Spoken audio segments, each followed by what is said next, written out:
Actually, you can move now, but it's okay. I thought I heard something that sounds like ducks. Is it just the air thing? Yeah, I think so. The swishing. Shush, shush, shush, shush, shush. Okay, warm up.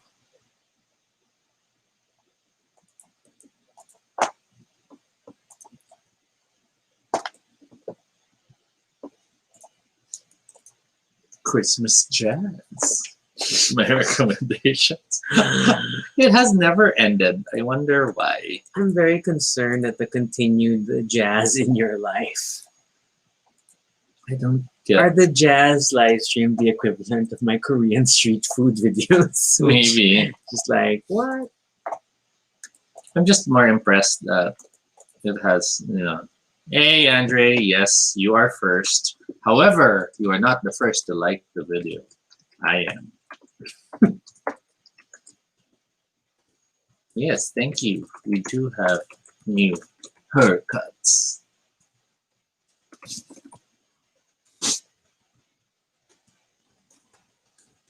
Just posting links as usual in our efforts to expand marketing to places like Twitter.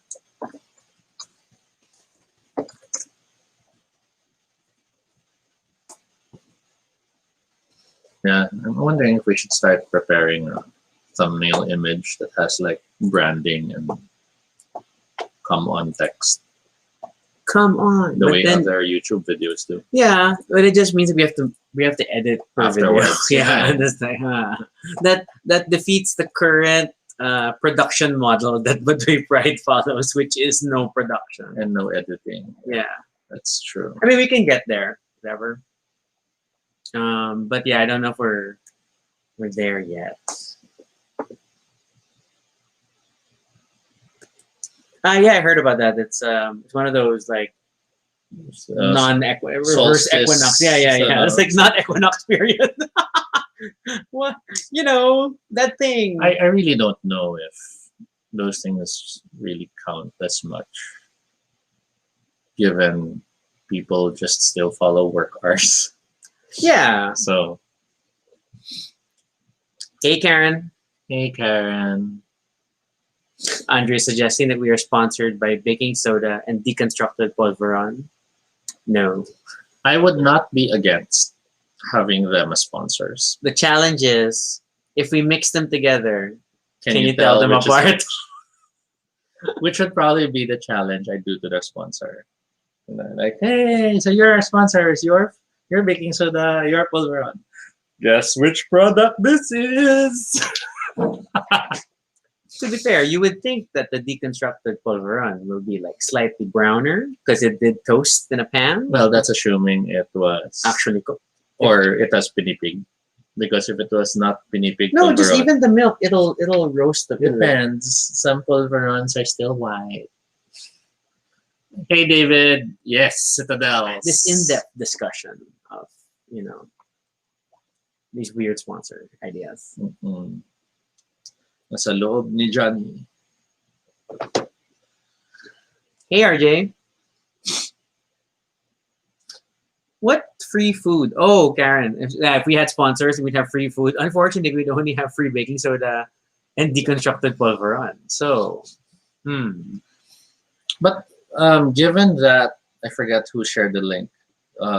But there is that restaurant that's selling pulveron by the jar with eating instructions. wasn't that also Karen? I think it was also Karen, was in Karen. the chat. Yeah. Okay.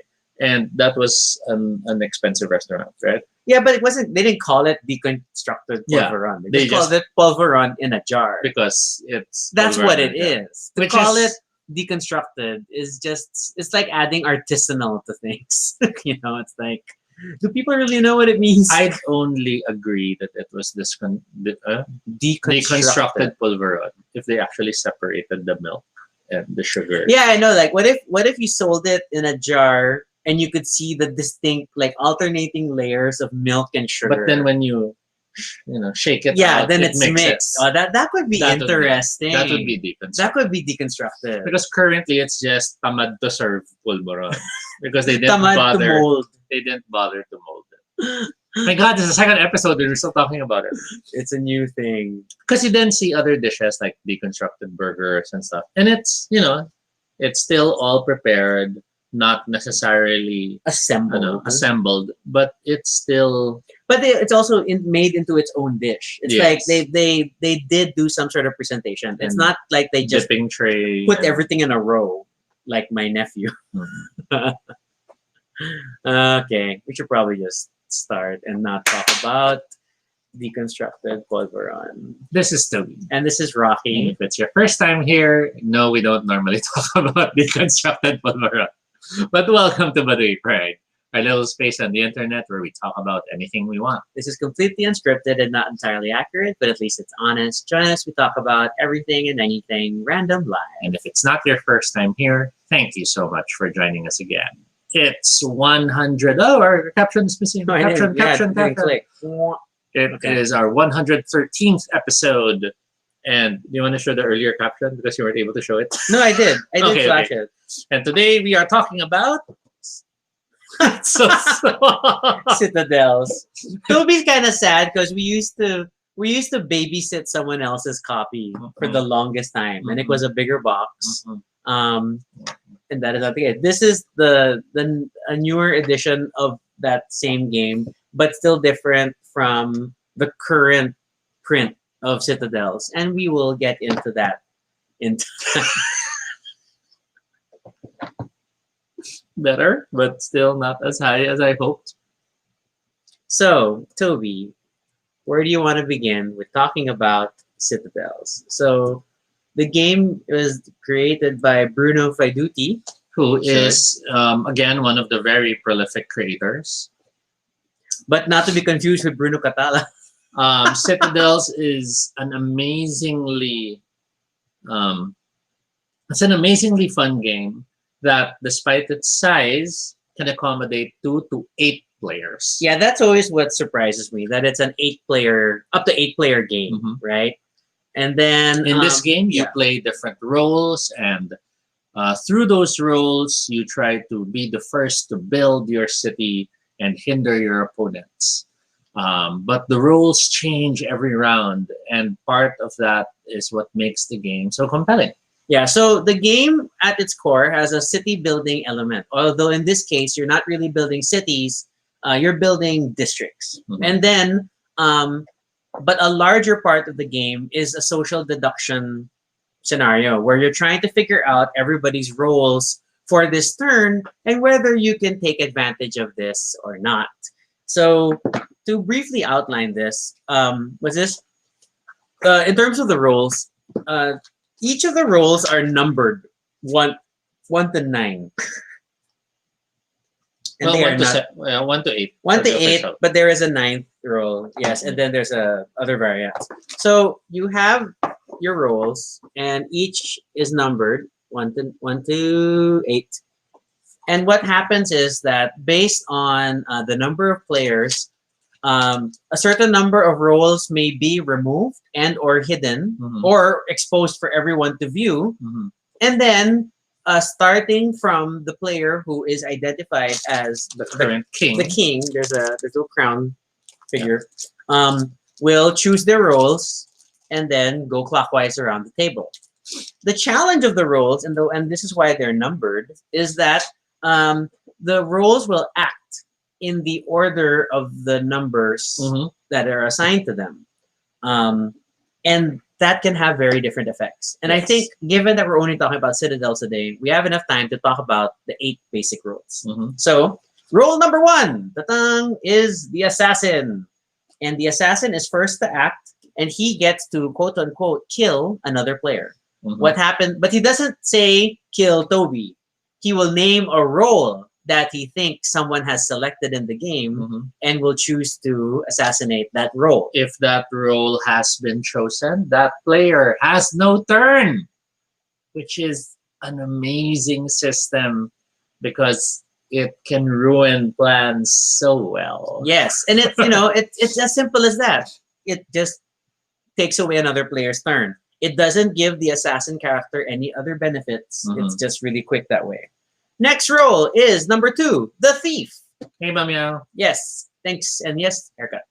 So the thief, similar to the assassin, he will name another role at the table, a different role from the one the assassin has named, and will then steal all that player's money. And why is there money in the game? Because money is what you need to build districts. In order to build districts. So Continue. again, he has no other benefit based on cards, just that action. The third one, which is always a little weird, is the magician. And the magician's power is that he will name a role and then he can trade hands with that role. In this game, not having cards is a hand. Yes. So as the magician, you can start with nothing and then trade with someone with 5 cards and suddenly you have 5. And, it's important. But again, we'll keep stressing all throughout. You are naming roles, not players at the table. So there is always a chance that even though you name the role, it may have been the hidden one. Sort of like in, for a magician, you choose a player. A magician chooses a player. Sorry. Yeah. Assassin and thief are role based. Yeah. And that just throws you off because sometimes the role doesn't get picked. And then like, oh, I didn't do anything. Then the important role. No, they're all important. It's the king. So once someone is named the king, long live the king. We must all say long live the king. The crown is passed to that player. And funnily, one of the quirks of Citadels is that the king's job is to call out the roles and to start to go through the player sequence. So midway, if someone chooses the king, then they will take over reading out the roles. And there's a page of the manual that works well enough. Note that the king's card has a gold border, so he benefits. He has a benefit that is tied to gold bordered cards. Yeah, we'll get to those in more detail. Yeah, later on. Next is the bishop, and the bishop is kind of similar. His main other power is that his districts cannot be attacked by the warlord. Yes. Right. Okay. Been a while. 6 is the merchant, green card.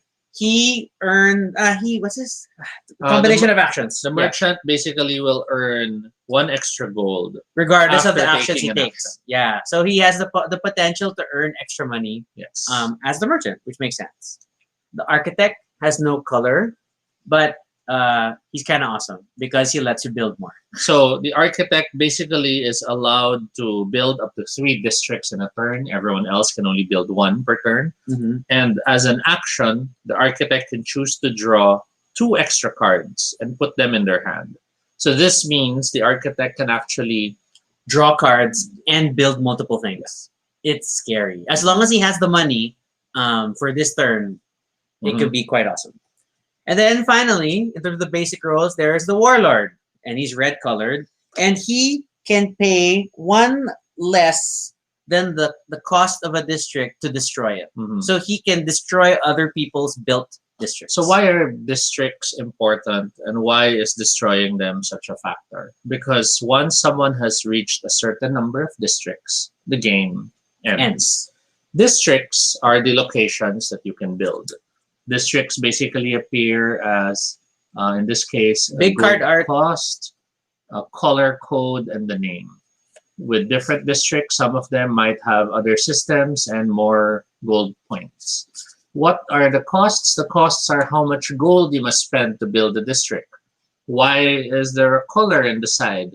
Because if you are playing a role that has those colors, you actually can collect extra money based on the number of districts of the matching color. Yes. So the merchant collects from green districts. The bishop collects from blue. The warlord collects from red. And the king, of course, collects from gold. Wow, we totally didn't script that. Good job. The purple districts, as shown here, are the districts that tend to have flavor text. Well, not flavor. It's actually specific systems. Yes, because the flavor, the specific systems then allow the card to do certain amazing things, like the Great Wall, for example, that keeps the warlord from destroying things easily, or the Graveyard that allows any destroyed cards to go to you. Some cards are premium in the sense that if you'll notice, it's hard to see in the camera. There are the gold coins, and then there are silver some ones. are silver, which means it costs the gold cost to build the card, but for the end of the game, it's the total cost which matters. And why does that matter? Because when the game ends, there are bonus points given for having all 5 colors, being the first one to build the total number needed, To trigger endgame. and Yeah. being able to spend less to build more points is always vital. It's just a question of keeping your money.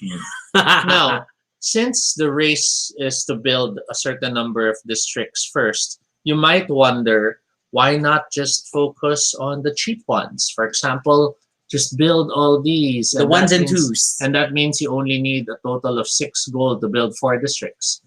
Part of the rules requires that each district be a different name. So in this case, this set would not be valid because 2 watchtowers is not legal. Yep.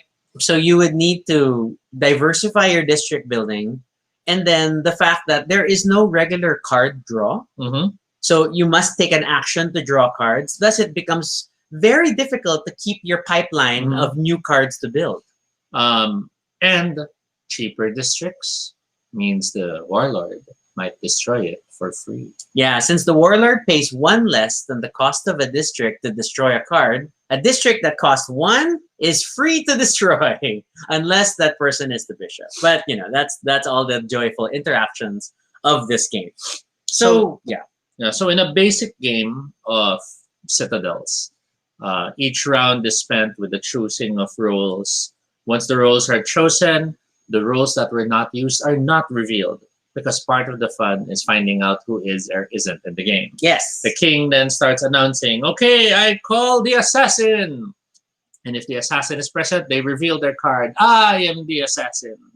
Which that moment is sweet when everyone's looking at each other, anticipating, and there's no assassin. Which means the card wasn't in the deck and Toby couldn't get it. Or someone didn't choose it. Right. And with that Assassin thief, almost always Toby. with that flow of rules, you then have the actions that come in, which then has those sweet, sweet, sweet moments of the thief, for example, proclaiming, "I will steal from the bishop." And whoever the bishop player is, as the way we play it, doesn't reveal himself yet. Should try not to reveal himself until he is called. So that finally, when that turn comes in, "Bishop, it is your turn." Reset. And then hands Take over my his money. So it's all these awesome moments. You'd think with a game that awesome, that's enough. But no. The box comes with a set of alternate roles, each one having the numbers. And notice the number 9. Most conventional sets now of Citadels automatically include what is called the Dark City expansion, which provides a 9th role, alternate cards for all 9 roles, and then, Yes. of course, additional district cards with crazy new purple cards. Like, I think the Dark Cities, which has like the throne room and Yes, stuff. and the ballroom and all that. Yeah, so it's just funny. Like some of the cards are like, what's this? When a new king is named, everybody must say "Long live the king," and if you don't, or every time you're called by the king, you must say "Thank you, Your Majesty." Yeah. And then if not, there's a penalty. The 9th role, which is already asking, is the queen. The queen has a very simple system. She will get 3 3 extra gold coins for that round, but only if she is sitting beside the new king. It's such a stupid role. So it's a challenge to play the queen. It's such a beautiful payoff when it succeeds. And then because the queen is so rarely picked, it's also rarely targeted by the assassin and the thief. Mhm. So there is value in figuring out the queen play, and it's just funny when it's roll 9, so it's revealed at the very end, and then Yes. the queen would like, "I'm the queen," and then next to the king. So it's crazy. So among the alternate rules, so instead of the assassin, you have the witch. The witch basically, as an action, announces a character they will bewitch. And that immediately ends their turn. What is bewitching? You, in some ways, control how that character's turn will come out. It's a little bit more complicated than that, but that already that's the gives you an gist of it. idea Yeah. that person still loses their turn. Yeah. You have the tax collector, which replaces the thief. Any player who builds more than 1 district in a city must pay the tax collector an extra gold. which means the architect. One or more. One or more. Oh, Yes. okay, not So one. whenever the tax collector is out, people tend to not build that turn. Yeah. You have the wizard who looks at another player's hand and takes one of the cards. Replacing the magician. Mhm. That card is then placed into their hand or can pay immediately to build it, which means a magician in theory Can build two twice. districts and pay the tax collector twice. Replacing the king, The emperor. and the emperor basically will receive a gold for each noble district, which is standard for the king. The gold But ones. then when the emperor is called, he chooses who gets the crown mark. Because the emperor is a kingmaker. And the emperor will not be bothered calling people out. Yes. You have the abbot, Replacing the bishop. who replaces the bishop, receives extra gold for blue districts, and the player with the most gold must pay him one. Because I guess Church tax. the abbot collects donations. You have the alchemist that replaces the Merchant. merchant. The alchemist is not a green colored tile, as you can see. Strangely. However, he gets back all gold that is spent to build districts. Oh, he in gets that rebate. turn. Yeah, Yes. he gets a rebate. He cannot, however, spend more gold than he has during his turn. And the fact that that rule was written means there's a way to do that, That's very which tricky. they had to block. Yeah. Card number 7 is the Navigator, which replaces the Architect. The Navigator, after taking an action, can receive 4 gold or 4 cards. But they cannot build district cards that turn. So you can imagine Oh, it's the reverse. they traveled, architect. Yeah. and by traveling, so they much gained cards wisdom or knowledge. or so and much stuff. gold, Okay. but tuloy, they can't build. The Diplomat is the red card that Instead replaces of the the Warlord. And what the Diplomat does, other than earn extra money for red districts, is he can pay to exchange districts between players. So he can swap his 1 gold district for something more valuable. Now, you might think that sounds weaker than the Warlord because, you still leave something for that guy and you paid. But realize it allows you to build the combo colors you needed. Yeah, It allows you to mess up someone's or plan worse, colors. steal powerful purple cards. Yes. The artist replaces the queen, and that's the level 9 card. Basically, the artist can beautify a district, placing gold on them. Each district can only have 1 extra gold. What's the point? End game. Those districts are now worth more points. Because if I forget, but what's this? Yeah, gold coins don't give money at the end of the game, right? Yes. So unless your gold is invested in districts, they don't count.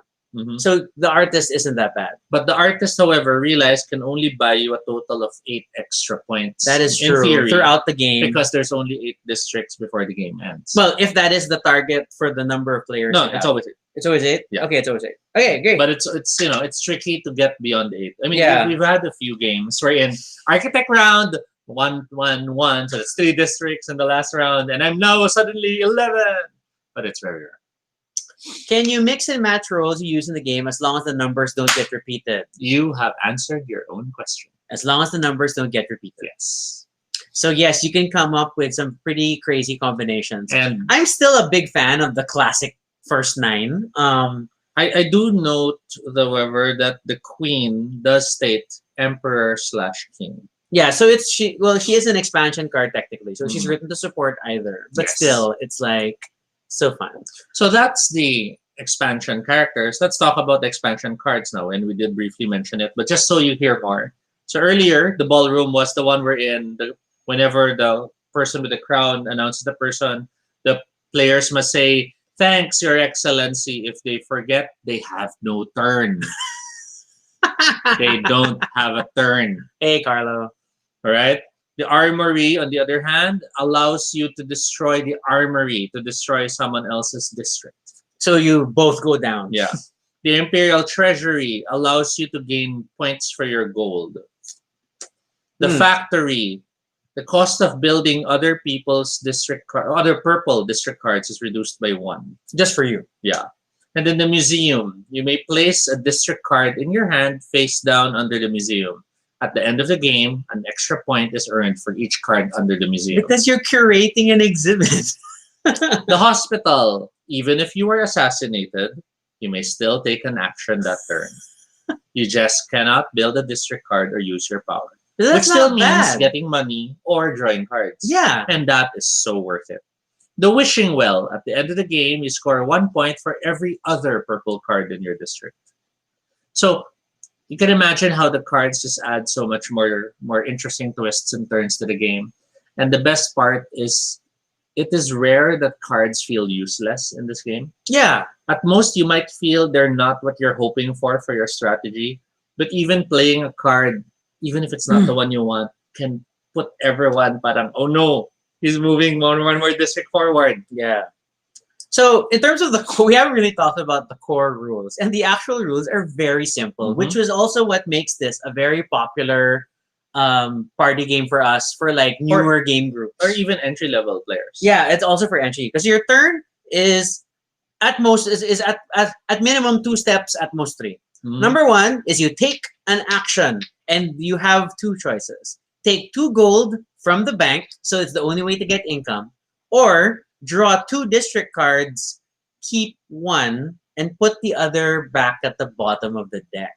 So you get a weird like scrying option, so to speak, from a Magic the Gathering sense that you do see 2 cards, but you can only keep 1. But you also have an idea of what the others won't most likely get anytime soon. Especially if you throw like a purple card to the bottom of the deck, then haha, no one's going to get the museum. So that's 1. Then finally, you are allowed to build a district, and then you must pay the cost and you play it in front of you. So only districts that are face up in front of you forming your tableau count towards the end of the game. And that's where the thief starts staring at everyone else's table area. Because the moment anyone has more than 3 coins, it's a good time to be a thief. There's a big chance you'll score big. Yep. And then finally, it's use your special power. And you can use your special power anytime around that district period. So like you can build the district of your matching color and then collect the extra money because of your color for like the king, the bishop, the warlord, and the merchant. You can choose to destroy something first and then annoyingly activate the graveyard to get it back and then build it. Yeah. So, doesn't it sound like Toby's done this? Because Toby has done I this. have not done that. You have done that. Okay, so and then for a lot of times, especially when we played, there's a lot of stupid fun from just revealing the roles. So 1, there's the silly fact that someone has to read it out. And then, I mean, you can be very boring in the way you can read it out, or you can make it into a mini role-playing session in itself. And like, I call upon the assassin. I am the assassin. You know, and then people can ham it up as much as they want. I mean, in our experience, the longer the game goes, people stop mucking around and just want to finish. But it adds a different level of fun. We have a friend who went through so much effort to translate all the roles into Filipino. It was very strange. And so I think the magician was either Salamanquero, Albalaro, or something. But yeah, so weird things. And then waiting for that king queen combination is so much fun. It's just so much fun.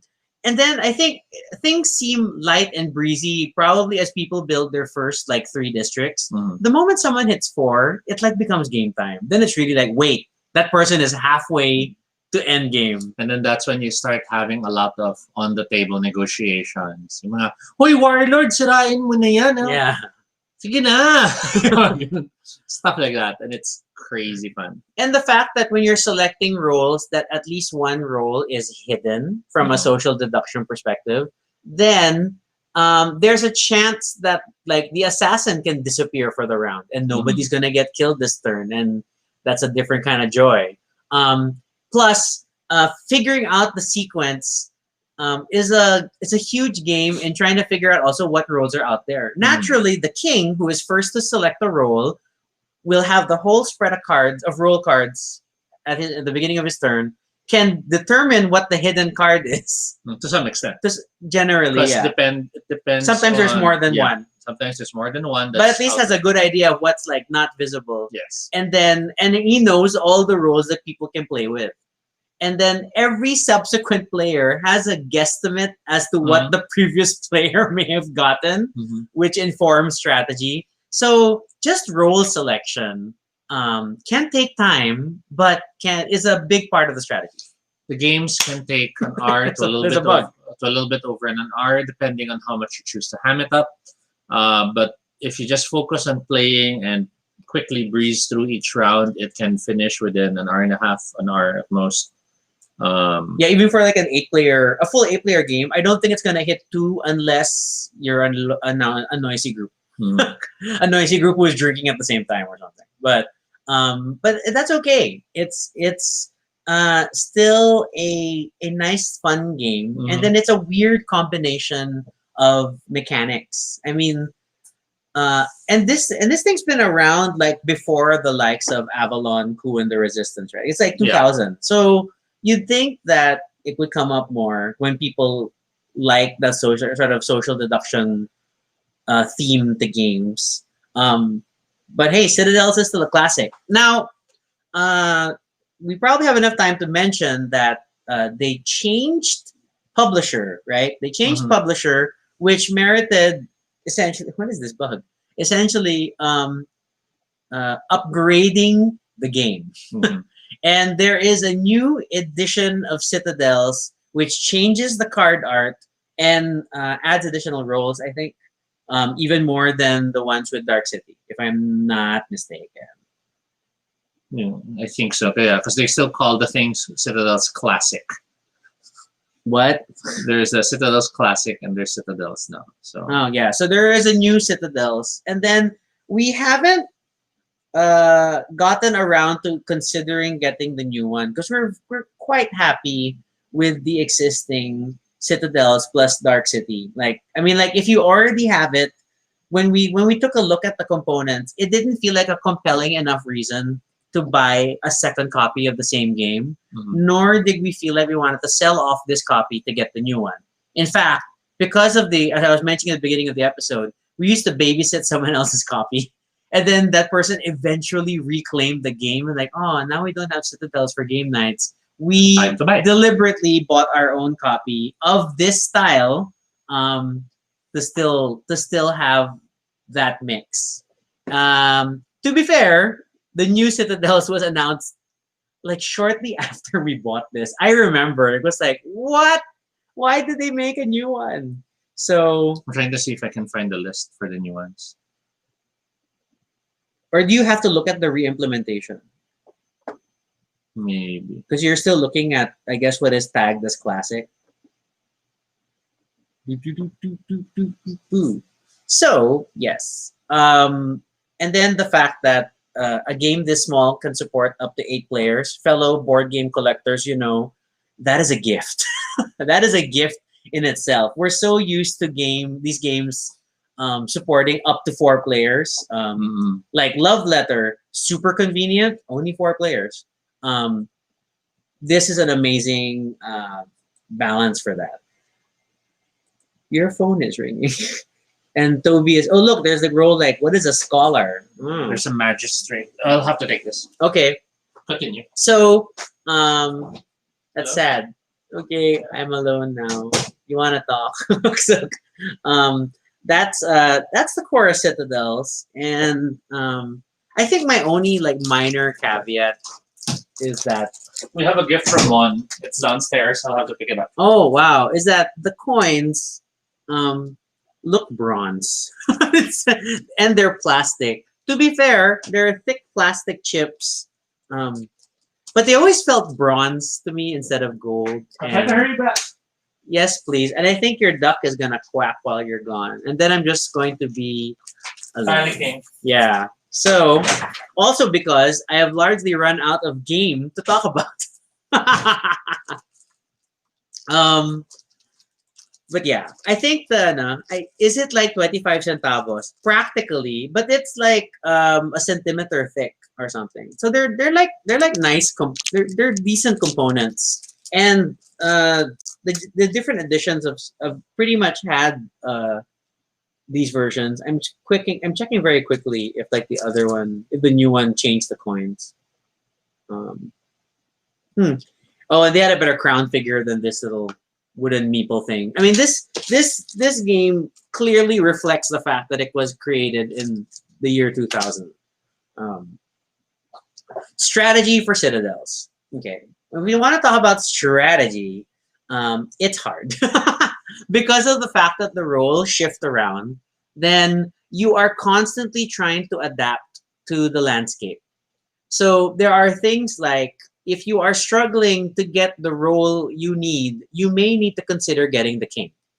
There is the bonus that you will get extra money from gold districts, so that's always helpful. But more importantly, you will be first to select roles next time. So that's something you always have to remember about getting the king. Merchant architect normally are roles that everybody wishes they can sequence because the merchant will help you generate money to prepare for building districts, and then the architect will help you go on a building spree and replenish your cards. But beware that once you notice a player is down to one or no cards in hand and you have a lot of cards in your hand, expect a magician to appear and target you very, very soon. Other roles to consider is that some people like hiding with the bishop because it's protected from the warlord and it earns from blue districts. I'm neither here nor there. The warlord, if you are not destroying districts, it seems like a waste. And at least take out the districts of easy opportunity, which means the 1 and 2 districts, so that you don't spend too much money. Because remember, even as warlord, you still have to advance your own game, which means you still have to build districts. And you can't spend on both destroying other districts and building your tableau. It gets very tricky in that regard. What else? Other roles like Thief and Assassin are just nice. They are the PvP roles that let you shut down other players, but it's a bit of a guessing game. So like I said earlier when we're talking about the Queen, there are roles that don't come out a lot. So even the Magician is not selected a lot because his only power is swapping cards. So if you have a decent amount of cards, then you always feel like the Magician's not important. And that affects choosing who to kill when you are the assassin or to who to steal from if you are the thief. Worse, if you're the thief and you guessed wrong in terms of what people will get and you end up stealing gold from a player with very little or no gold. So, yes, Karen, the Queen does feel quite chill and she's super bitchy in terms of her card art. And then there is just, I swear, the table more often than not cheers when the Queen is next to the King. I mean, look at it. Will never focus. Hey, Toby. I was trying to briefly talk about strategy, and the duck's already quacked. Beyond that, I'm not sure what else to say. Oh my gosh. We will look at that gift later. Thank you, Mon, who is not watching this stream. Mon and Rupert. Hey.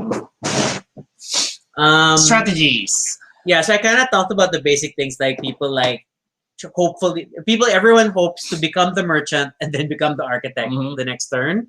I talked about considering the king when you are never getting the roles you want because it still means becoming first player. Always laptop. Karen super likes the Queen because it sounds chill and it is. Queen is so chill, but Queen is terrifying when someone goes, "I'll assassinate the Queen."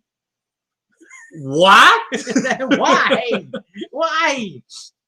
And then the Magician is the easy way to get cards. Yes. And bear in mind, while it's always fun to go 0 to something with the Magician, it's also awesome to just ruin people's plans. Yeah. So even if you have nice cards, but you notice someone's like money ready and all that, trade! And they're like, no! That is true. That is true. You can mess people up with a Magician swap. What else? Warlord is interesting, but always don't forget you can destroy your own districts as well. Oh, that's something. You might sometimes want to do that because the 8th card will trigger endgame, so you might want to suddenly destroy for free one of your cheaper districts and then build a more expensive big one, which is, it's a weird move. I mean, because technically you can just build it and build 8, 9 districts. But if you like do it that way, sometimes you can at least you're phasing out your cheap and bringing in more expensive. And then was this because we will look in terms of scoring. So we will look at the total number of gold of coins on all your districts as part of your score. And then if you have one of each color, you get an extra 3 points. And then if you were the first to build 8, you get an extra 4. And then everybody else who builds 8 gets an extra 2. Yes. So it's important to balance these other goals, but don't be afraid to not care yes. and to just go for high value districts because you can easily offset the bonus 3 from diversifying colors we just by going. Had many games where the player who triggers endgame is not the winner. Yeah, triggering endgame is not a guarantee. It just means they have 8, and that could be like a 1, 1, 2, 3, and then that's those kind of cards. It's not gonna get you there. It's sort of like Takenoko, right, where you can trigger the endgame once you've hit a certain number of goals, but it still doesn't guarantee victory, even with the extra 2 points from the Emperor's favor, because someone might have just might have achieved higher value victory points. Looking at people's cards, if you see a majority of a certain color, there's a bigger chance they're choosing that role. So it's a good target for thieves and assassins. But at the same time, even if they don't choose that role, most likely someone chose it to block them. Yes. So there's a lot of like maneuvering and denial going on. So in many ways, Citadels is very much like Game of Thrones. Every round, someone dies. Only if there's an assassin. Yeah. So, but it's a lot of fun. We probably should play it more. Mitch was mentioning when we posted the reminder for today's episode that she doesn't remember her having played this yet. And oh my god! Then I do realize this is not a game we have brought to that particular game room often. Probably because of the intersection of that period where the babysitting copy disappeared and we didn't have Citadel for a while. Right around the time that we started gaming, I feel, because I know we bought it and I know we brought it at least once, but didn't have a chance to play it or something like that. Should you get the new Citadels? I don't think there's anything wrong with getting the new one. It seems to still have all the key roles. Because now there's at least 3 of each number. Yeah, they added a new set of rules to justify the new printing. And then a few add-ons. I'm just not sure what's with the they're like these noble, they look like splendor nobles. Or is it just I think that's the token to keep track of who's active. I think it's just to help remind when your turn has happened. But yeah, so you have for the 9s, there's a tax collector. Oh. That's confusing because it wasn't tax collector. Oh, they rejigged it a little. Yeah, they removed some of the numbers. Because now there's merchant, alchemist, and trader. They made the tax collector a 9 instead of so that 6s are all green. And then 7s, they also moved the other role. No, Navigator's there. Navigator, Scholar, Architect. Warlord, 8, we're not sure who's new. Yeah, there's like a hidden. I think board. it's And then for the blue, it's Bishop, Abbot, Cardinal. And then for the gold, it's King, Emperor, Patrician? Yeah, probably. Then Seer, Magician, Wizard, Blackmailer, Spy, Thief, Assassin, Witch, and Magistrate. Oh, interesting. So yeah, sorry, Karen is out. I don't think we played it at FGTC. Yeah, we will bring it. Definitely. Sadly, this game is not playing remote friendly. Yeah, because there's hidden information, hidden cards. Unless I guess if you find like a Tabletopia version or something, I wouldn't know. I'm not sure if it has an app. Let me double check real quick. Think so, but it would be nice to be wrong. Doesn't look like it. No, it doesn't look like There's like Citadel's Medieval War Strategy. GVP. Okay, that's probably not it. And then, I gotta think about my steps. So, last thoughts on Citadels. It's a great game to Pico is late and he suggested this episode. Hi, Pico. I am the assassin. I assassinate people. So, the game's great. It's worth the money. It's a lot of fun in a small box. It's very flexible for a number of players. It surprisingly works even for 2 players. You'd think for a 2-player game it goes through too quickly, but no, it's actually still surprisingly good. It's weird. And then, my life playing against Toby alone, it's like, oh. Assassinate me already. Hey, again, 1% difference. It's a 1% difference. But yeah, it's worth your money. It's worth getting. If you do get the deluxe edition, go for it. Personally, I'm still hesitant because I really like the art of the original one. And We're attached to this. I mean, Yeah. like, yeah. I mean, this is not to say that the new art is bad. yeah, the new art's pretty good. It's quite too. pretty, but I guess we're just familiar with this one. Mhm. How does it work for 2 players? It will modify the number of cards you hide Yes. at the beginning. So it's sort of like Love Letter, where based on the number of players, you will hide, or you will remove a certain number of cards from the deck. So it plays with a similar constraint, so that the social deduction aspect still works. You're already in endgame. You want to look at setup? Ayun, 2 or 3 player games. Played as normal, except that each player has 2 turns each round. They play with 2 characters. Players do not have to separate their gold or districts between their characters, as the players still have only 1 city. So yeah, that's very interesting. Hey Noel, yeah, sorry, we're wrapping up. But thank you for still trying to join. Yeah, but we will. I mean, to be fair, I don't think there are going to be games we'll discuss on Baduy Pride that we won't recommend, because obviously we decided to buy a copy. But we super love this game. And then Tico's asking, was it Kenny or Sed when I played with you? It's probably Sed, I think. I think it goes. I think we played in. Did we play in Cubao, or did we play in BGC? If it's BGC, it's more likely Kenny. If it was in Cubao, it was Cedric. So things. Yeah, Citadels, super fun. We miss playing it for parties. And we will. We are now obliged to bring it for the next big game event, whenever that may be. Because if we have 8 players assembled for a game of Citadels, we are just below a mass gathering. No, so be careful.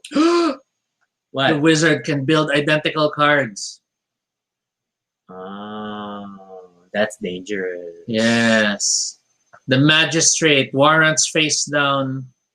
Assigns warrants to face down character tokens. Reveal the signed warrant to confiscate the first district that player builds. The player gets all gold back. Oh my gosh. That's crazy. Yeah. Okay, that's crazy. Interesting. Yeah, so I don't know if we keep thinking should we just print and play mode the additional rolls and just get the card text, because everything else, or maybe invest in. But the thing is, the cards have to look identical, or else selection will be tricky. We're super happy with this. Yeah. So that is our episode for today. We definitely recommend Citadels. You might find people still selling it.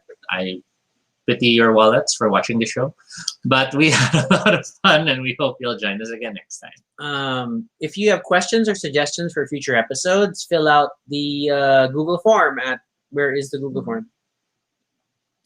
Did I delete it? Oh yes, you have been assassinated. Can't delete it. Look, I can type it right now, but then kill time. Noelle was asking if there is a Christmas episode. We were wondering about that.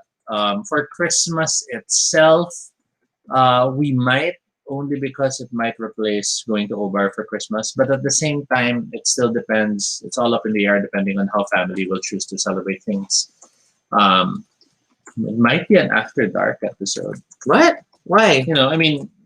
Post midnight, we'll suddenly have an episode sort of thing. I don't know. We'll see. Wow, drama. Only because it has to come after family things. Yeah, but family things are New Year or Christmas Eve. But Christmas Day, Friday, we're not doing anything yet. So I don't know yet. And then you can follow us on Twitter, AllTobyNoShade, RG Sunico. You could also check out our blog, baduypride.com. Oh, for all the previous episodes. It did not appear. And stuff about us. There. Captions are weird today. Feel free to... Oh, it's now I see what happened. It's a new I see what control. happened. Yeah, it used to be if I switched to I clicked another caption, It's automatic. it could automatically switch. Now I have to unclick and click. And then there's a button to delete, which I think you press by accident. Probably pressed it by accident. Okay. But at the very least, we will definitely have an episode. We'll have episodes until Wednesday, the 23rd, because we don't have a game this week. 24, we're not sure yet, may or may not, and then 25 Friday we'll probably do something. Yeah. So feel free to continue the conversation in the comments below. Let us know what you think about Citadels. What role would you think you want to play, and why is it the Queen? Feel free to subscribe for notifications, whether on Facebook or YouTube, so you don't miss our next live stream. Once again, I'm Rocky. And I'm Toby. And this is Baduy Pride. Have a good evening, everyone.